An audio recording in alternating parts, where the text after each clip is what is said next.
My fiancée posted, finally upgrading my lifestyle after meeting a rich guy at a conference. I commented, congrats. Then I canceled the wedding venue and told everyone why. Her frantic calls when his wife reached out to her. Original post. I, 32 male, am, or rather was, engaged to Clara, 29. We've been together for 4 years. Our wedding was supposed to be in 9 weeks. 9 weeks. I'm a data analyst. I look at patterns. I'm practical. Maybe that's what she found boring. I always thought it made me reliable. I make good money. Our life was comfortable. We were saving for a house. I was paying for the majority of the wedding, with her parents contributing a small, set amount. I'm organized, so I was handling all the vendors and contracts. This past weekend, Clara went to a 3-day Women in Leadership conference. She's in marketing, and her company paid for it. I was supportive, genuinely. I drove her to the airport. We were texting like normal. Then last night, Saturday, her text got slow. I figured she was busy, networking. And oh boy was she. Around 10 p.m., I was scrolling through social media. A new post from Clara. It wasn't a story, it was a permanent grid post. The picture, her, clinking a champagne flute with some guy I'd never seen. He was older, maybe mid-40s, wearing a watch that probably cost more than my car. They were on a rooftop bar, city lights behind them. She was glowing in a way I hadn't seen in a while. But the picture wasn't the gut punch. The caption was, Clara understands her living, finally upgrading my lifestyle. Winking face, so amazing to connect with people who see your worth. Hashtag New Horizons, hashtag networking, hashtag worth, hashtag upgrade. I stared at it. Upgrading my lifestyle. She wasn't talking about a new job. She was talking about him, the guy in the photo. And I was the lifestyle she was upgrading from. The winking emoji. She was proud of it. I felt cold. Not hot, not angry. Just ice cold. My hands were perfectly steady. The last 4 years clicked into place. The little complaints about my safe car. The size when I suggested a local vacation instead of an international one. The networking she was doing. I opened the comments. Her friends were already there. Yes, girl, get it. Who is he? Eyes. That's a serious watch. Fire. I typed one word and hit post. My underscore username. Congrats. Her friends went silent. One of them deleted their comment. Clara must have gotten the notification instantly because my phone lit up with her text. Clara, what does that mean? Clara, why would you comment that? Clara, it's just a networking joke. I didn't reply. A joke, right? I turned off my phone. I opened my laptop. I pulled up the wedding folder on my desktop, the one with all the contracts. I was the only one on them. My name. My credit card on file for all the deposits. Practicality. 10:17 p.m. I called the 24-hour line for our venue, the Gilded Lily. It went to their night manager. I explained I needed to cancel. He said I'd forfeit the $5,000 non-refundable deposit. I understand, I said. Please cancel it. Send me a confirmation email immediately. Sir, are you sure? We can't rebook on such short notice. I am 100% sure. Cancel it. The email arrived at 10:19 p.m. Status, canceled. 10:20 p.m. I emailed Seasons Catering. I found the cancellation clause in the PDF. 60+ days out. I only lose the $1,000 deposit. Subject, cancellation, event number 4512. My name / Clara. Body, per section 4A of our contract, I am hereby canceling our event for date. I understand this forfeits the $1,000 deposit. Please confirm receipt. 10:24 p.m. Emailed Momentum Photography. Same deal. Lost the $750 deposit. 10:28 p.m. Emailed the band, the Nightcaps. Lost the $500 deposit. Total damage, $7,250. I put that figure into a new spreadsheet. Title, Clara Tax. I wasn't done. The guests. We have 150 people invited. Save the dates went out. People were booking flights. It would be cruel to let them find out through the grapevine. I opened my email. I pulled up the guest list spreadsheet. I copied all 150 email addresses. I pasted them into the BCC field. This was the important part. I couldn't be emotional. I had to be factual. This wasn't revenge. This was an announcement. She made her announcement. Now I was making mine. I took a screenshot of her social media post. The picture, the caption, my congrats comment. I attached it to the email. Subject: wedding cancellation, Alex and Clara. Body: dear friends and family. This email is to inform you, with great regret, that the wedding between myself and Clara, scheduled for date, is canceled. The reason for this sudden cancellation is Clara's decision to pursue an lifestyle upgrade, which she announced publicly this evening. See attached screenshot. This new opportunity apparently conflicts with her prior commitment to me.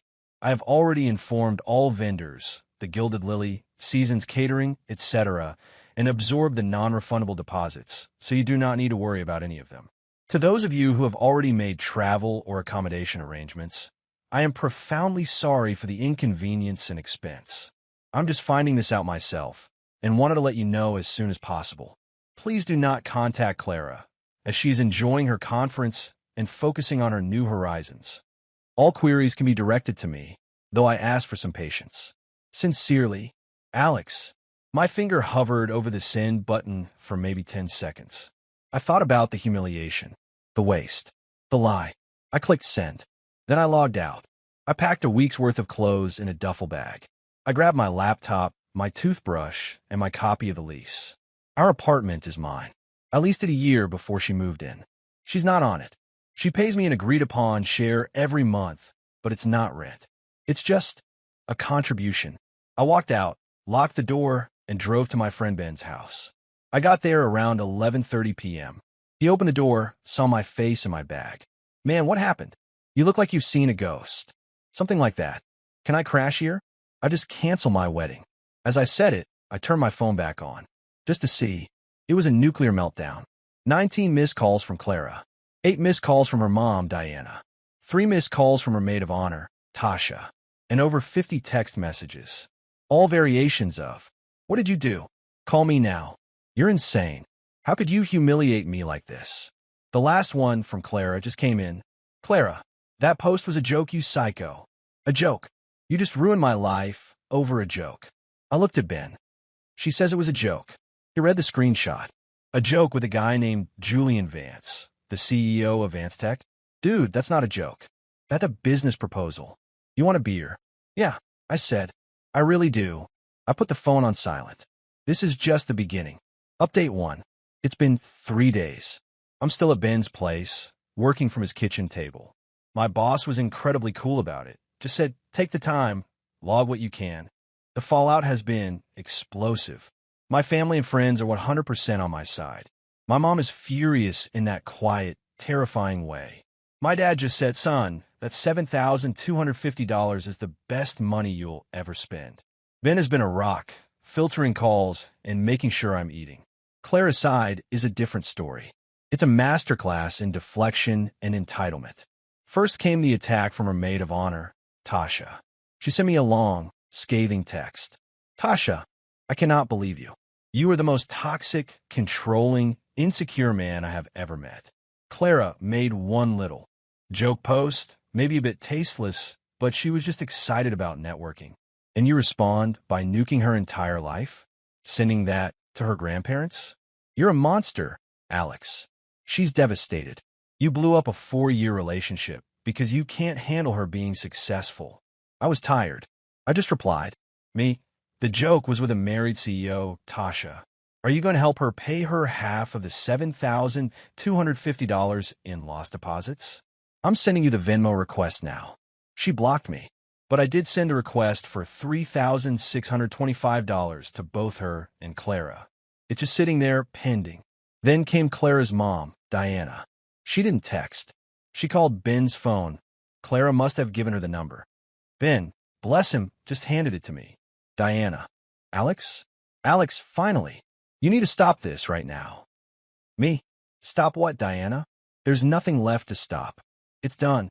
Diana, you need to send another email. You need to retract it. Tell everyone you misunderstood. That you were emotional. You have humiliated my daughter. You have humiliated my family. Me. Diana. Clara posted a picture with another man, bragging about her upgrade. She humiliated me. I just informed the guests that the party was off. Diana. She's a young woman. She gets excited. This man, Julian, he's a very important mentor.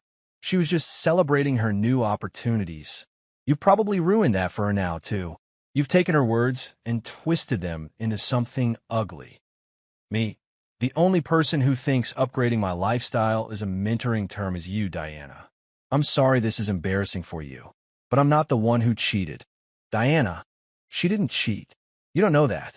You have no proof. You're just petty. You're punishing her for being ambitious. You were always trying to hold her back. Me, right? Is that why I was paying for 80% of her ambitious wedding? I'm done with this conversation. Goodbye. I hung up. The holding her back line, that one stung. All I did was try to build a life with her. But the main event, the title of this whole disaster, it happened last night. See, that email I sent? The one with the 150 BCC guests. I didn't know who was on it. I just copied the list. Well, one of my dad's old work buddies, a guy named Mark, replied to just me. Mark, Alex, this is awful. I'm so sorry. I have to tell you something. That man in the picture, Julian Vance. I know his wife, Eleanor Vance. They live in my neighborhood. They are very, very married. 2 kids, high school and college. As far as I know, they're not separated. I felt she should know. I forwarded your email to her. The screenshot, your explanation, everything. I'm sorry if I overstepped, but it felt like the right thing to do. My heart was hammering. Overstepped. The man deserved a medal. I didn't have to wait long. Around 9 p.m., my phone rang. It was Clara. I'd blocked her number, so she was calling from the hotel phone. I picked up. I wanted to hear this. Me, hello. Clara. Hysterical. Not crying, screaming. Alex, what did you do? What did you do? Me. I'm not sure what you mean. I canceled the wedding. I sent an email. I've been pretty clear. Clara, his wife. His wife called the room. She called the hotel's front desk and demanded they put her through to her husband and his whore. Me, wow. That's direct. Clara, don't be smug. She knew my name. She knew about the post. She said she got an email. Your email. You sent it to her. Me? I sent it to the guest list, Clara. One of them knows her. You're the one who posted your affair on a public forum. Did you think no one would find out? You tagged his name in the original post before you deleted it. Clara, he told me he was separated. He said it was just a legal thing. He said she was difficult. He lied to me. Me. So you're upgrading from a reliable analyst to a lying CEO. And you're mad at me because his wife found out? You're unbelievable. Clara. Voice breaks. Now she's sobbing. She's freezing his cards. He's on the phone with his bank. He's screaming. My flight back is tomorrow. He booked it on his card. Alex, I don't know if my ticket is still valid. He's blaming me. He said I ruined his life. Me. That's just tragic. It seems your lifestyle upgrade has been downgraded. Sucks for you. Clara, you have to fix this. You have to. You have to call her. Call this Eleanor. Tell her you were lying. Tell her you faked the screenshot. That you were a jealous ex, and you made it all up. I was silent for a full 10 seconds. The sheer, uncut, 100 proof entitlement. She wanted me to lie to the woman she was sleeping with, to save her relationship with the man she was cheating on me with. Me. Clara, I want you to listen very closely. No, I will not be fixing this. You made this. You lie in it. And speaking of fixing, I've fixed our apartment. Clara, what? What do you mean? Me. I mean you're not on the lease. You never were. When you get back from your networking trip, you'll find your key doesn't work. I've already had the locks changed. Clara, you can't do that. My stuff is there. My clothes. My computer. Me. It's all being packed as we speak. I hired a moving service. It will be placed in a 5 by 10 storage unit. I've paid for the first month. The key and the address of a unit will be mailed to your mother's house. After 30 days, the bill is yours. Clara, just a dead cold silence. Alex, me. I am never, ever speaking to you again. You want an upgrade. You wanted new horizons. Go find them. Goodbye, Clara. I hung up. I blocked the hotel's number. Ben just looked at me. Storage unit? Storage unit. I confirmed. It's the practical solution. He nodded. Man, that's cold. And kind of beautiful. I don't feel beautiful. I feel empty. But I also feel free. Now I just have to deal with the inevitable arrival of her and her mother at my door. Final update. It's been a month. The dust has settled, but not before one last, massive mushroom cloud of entitlement. I got back to my apartment about a week after the last update. The movers had done their job. The place felt sterile. All her little knickknacks, her 50-throw pillows, her scented candles gone. It was just my stuff again. It was quiet. I spent the first night just sitting in silence.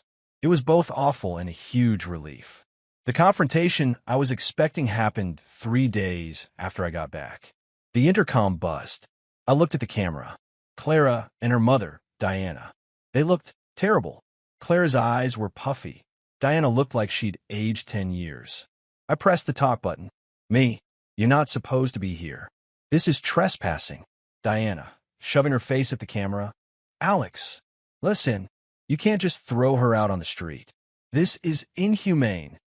Me, she's not on the street. Her belongings are safe and insured in a climate-controlled storage unit. The key was delivered to your mailbox via certified mail 3 days ago. I have the receipt. Clara, pushing past her mom, sobbing. Alex, please. Just let me in. We need to talk. Just 5 minutes. Me, we have nothing to talk about, Clara. I told you everything in our last call. Clara, I made a mistake. A horrible, horrible mistake. You were right. He was a liar. He cut me off. He left me at the conference. I had to buy my own ticket home on a credit card. His wife she's a shark. He's blaming me for everything. I have nowhere to go. My mom's. I can't stay there. Please. I love you. I only ever loved you. The desperation was rolling off her. The upgrade had been foreclosed on. Me, you didn't make a mistake, Clara. You made a choice. You bet our entire 4-year relationship on a weekend with a rich guy. You gambled and you lost. Spectacularly. That's not a mistake. That's just you being a bad gambler. Diana, how dare you? After everything she's done for you. After she supported you and your boring life. You owe her. You owe her for the humiliation you caused her. You owe her a soft landing. Me owe her?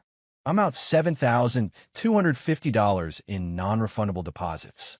We can call that the humiliation fee. I sent you the Venmo request for your half, Clara. It's still pending. Clara, I'll pay you back. I swear.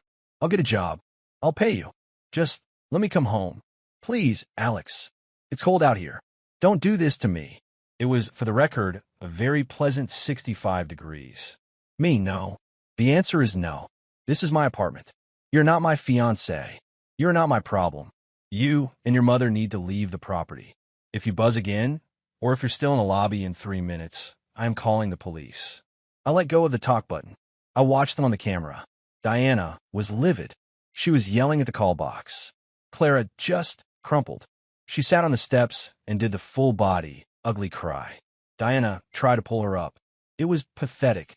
After a few more minutes of Diana jabbing the button, I ignored it. They finally left. That was the last time I saw them. Now, for the consequences. The justice part. It's not as clean as you'd think, but it's final. On Julian, Eleanor Vance, his wife, is a shark. My dad's friend Mark gave me the update. The email I sent with the screenshot was the final, irrefutable proof she needed to trigger a very aggressive infidelity clause in their prenup. Julian is losing his primary residence, a huge chunk of his stock options, and his reputation. He's been forced to take a leave of absence from his own company. He's toxic. On Clara, this is the big one. She did lose her job, but not because I called them. I didn't have to. Her company was a sponsor of the Women in Leadership Conference. Her social media post, which tagged the conference, was seen by her bosses. The scandal of her networking with the CEO of another major sponsor and the subsequent explosion, Eleanor's lawyers are loud and made calls to both companies, made Clara a massive radioactive liability. They fired her for cause, citing a breach of their social media policy and conduct unbecoming a representative of the company. So, Clara is now unemployed. She's living in her childhood bedroom at her parents' house. Her upgrade is a twin bed and her mom's cooking. Tasha and her other friends have apparently ghosted her. Nobody wants to be associated with that level of mess. On me, I'm not a hero. I'm just a guy who dodged a missile. I am taking her to small claims court for the $3,625. It's not about the money anymore. It's about the spreadsheet.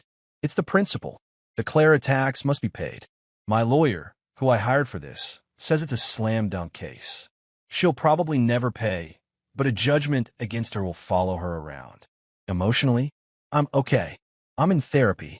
It's weird to mourn a relationship that ended because the other person was just awful. You're not just sad, you're embarrassed. I'm not dating. I'm not living my best life. I'm just living. I'm reading more. I'm seeing my friends. I'm relearning what my apartment feels like. It's nice not to have 50 throw pillows on the bed. I feel like I got out of 4-year-long fog. The upgrade comment was the cruelest, but also kindest thing she ever did for me. She told me the truth in a way I couldn't ignore. She wanted to upgrade her lifestyle. Instead, she upgraded mine. I'm just sad it cost me $7,250 to find out. Thanks for letting me vent. I'm done with this.